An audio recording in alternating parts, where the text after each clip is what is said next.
Greetings and welcome to today's presentation. Today's topic is, why is Singapore 27 times richer than Jamaica? They have 22 times more tourists as Jamaica per kilometer square. These are the subjects of today's discussion.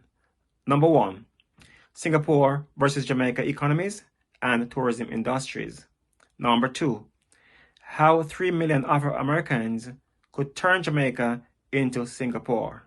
Number 3, the 600,000 Jamaicans who could get full-time jobs in the hotels. 4 and final, using tourism to develop Jamaica's roads network.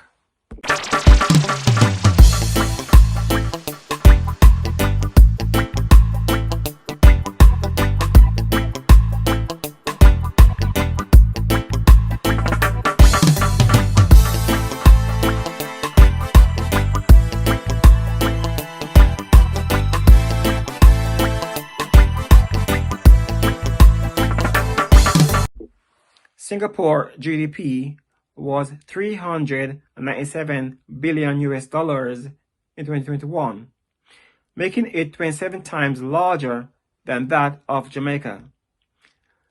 In 2021, Jamaica's GDP was US $14.66 billion, though Jamaica is 15 times larger than Singapore, meaning that Jamaica has lots of scope for development. One can bear in mind that Singapore, along with other former colonies of the UK, were looking to Jamaica for advice in the early 1960s as to how to grow their economies. Now, Jamaica needs to look back at these countries for advice as to just grow Jamaica economy. Singapore was populated by its neighbors, mainly from China. Likewise, Jamaica could increase its population with Afro Americans from the USA, not to mention the Jamaican diaspora from both America and the rest of the world. Singapore also had 19 million visitors in 2019, compared to Jamaica's 4 million visitors in 2019. Hence, Singapore, which is the size of one parish in Jamaica, has 5 times more tourists than Jamaica in 2019. This is something that definitely needs to change if Jamaica ever wants to become a wealthy nation. Jamaica should aim to have as much visitors as Singapore.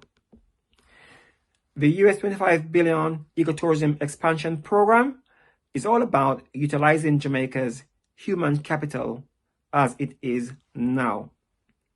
That is to use the people of Jamaica to build out Jamaica's basic infrastructures.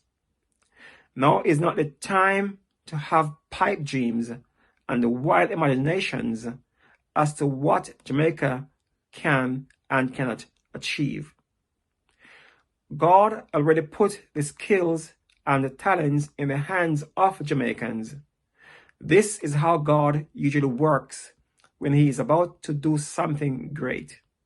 Whether it is Moses with a rod in his hand in Exodus 4 and verse 2, or the boy with the 5 loaves and 2 fishes, St. John 6 and verse 9, or the woman with the morsel of meal in 1 Kings 17 and verse 14.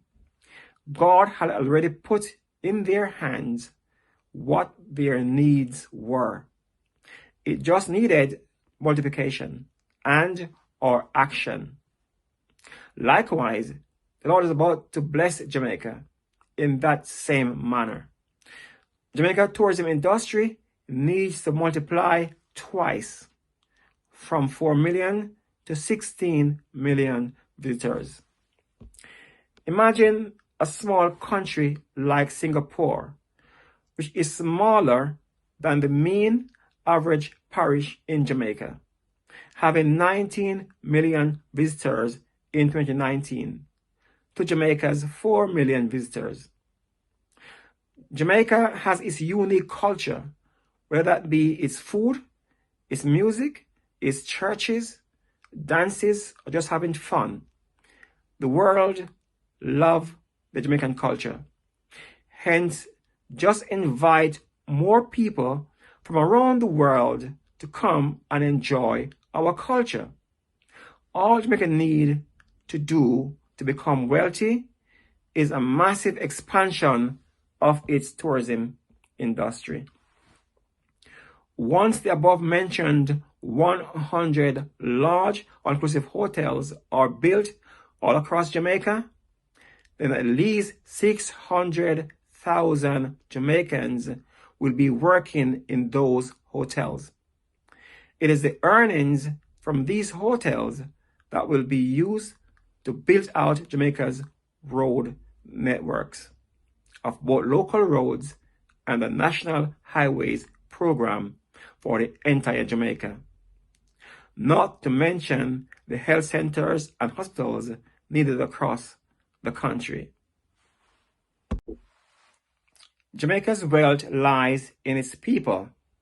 The government needs to get off its elitism attitude and acknowledge that there are hundreds of thousands of Jamaican adults who are poorly educated and will not be able to join this high-tech fantasy world that the Minister of Finance is pursuing. While 600,000 people could be put to work in the tourism industry, some of these young adults have 40 years before they reach retirement age. They will never make it into the high-tech fantasy world that the Minister of Finance is pursuing. These people need jobs now so that they can feed and school their children properly. Then the Minister of Finance can focus on the primary and high school children to get them properly educated. It is not just for the tourists that Jamaica will be developing for. It is also for the Jamaican diaspora to return home and have somewhere safe to live. Also, it is not just for the Jamaican diaspora, but for other people of color as well, who have gained wealth in the Western countries, but are starting to leave those countries. Some had enough of the prejudice that they have to live with day by day.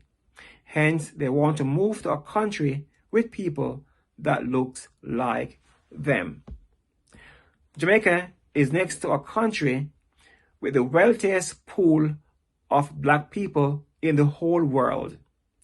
There are over 40 million Afro Americans in the USA, and many have started to leave. A few have migrated to Jamaica, but that trickle could turn into a flood. If the Jamaican government would develop the whole country and not just develop Kingston and Montego Bay. Up to 3 million African and Jamaican diasporas could settle in Jamaica with their wealth. That would be bringing the Jamaican population in line with Singapore, which is smaller than St. Elizabeth, as I have demonstrated in episode 1. In fact, both Jamaica and Singapore had similar population size when they both got independence in the early 1960s. Maybe Jamaica need to get back to equal population size with this tiny country of Singapore. We could also get a US $1 trillion golden bonanza as well, due to the wealth of the 3 million people of color who may choose to resettle in Jamaica. Now, this is part 16 of my current theme. Look out for part 17. And thanks for watching this video. Support this channel please click on the subscribe button, share this video, and leave your comments below. God bless you, God bless the Jamaican Parliament, and God bless Jamaica. Until my next video, peace.